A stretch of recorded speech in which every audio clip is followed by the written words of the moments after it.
My name is Chris Wood, and I'm the co-owner of Homegrown Happiness, and I'm going to talk to you about bramble berries today. We have blackberries and raspberries currently. Those are in season.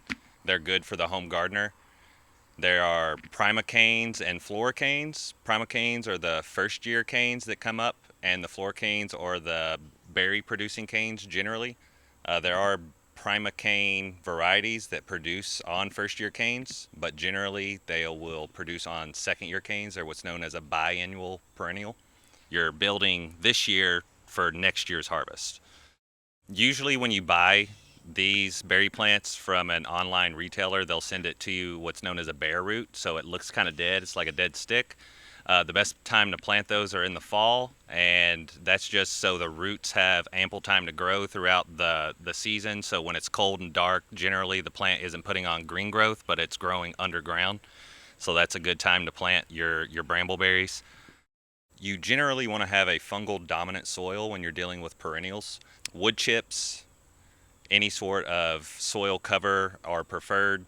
You definitely want to have the soil covered so that you can retain moisture and that so you can build a better base for the plant roots. Zone 6B, which is here in central Kentucky, Frankfort, these brambleberries do really well. That's kind of their preferred zone. They need a mix of chill hours with also daylight hours, so you're kind of in the perfect region to grow these berries. If you live in an urban area or if you're more condensed with your space, you can grow these in pots. If you do have room, you can put them in the ground and they will spread.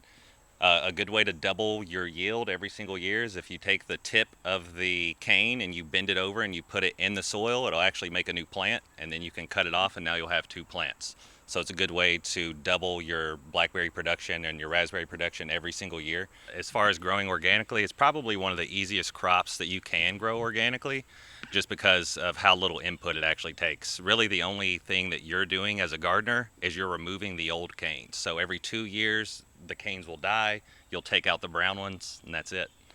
You can freeze the berries, so if you're not ready to use them right away, you can throw them in a freezer bag and you can freeze them, and then they will last for a couple months that way, and then they'll be ready to use when you're ready.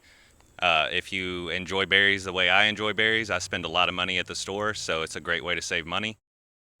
You can find any of our berries that we use here at Homegrown Happiness. We sell them fresh and we also put them in our jams and jellies. You can find us at Frankfort Farmers Market or St. Matthew's Farmers Market on alternating weekends.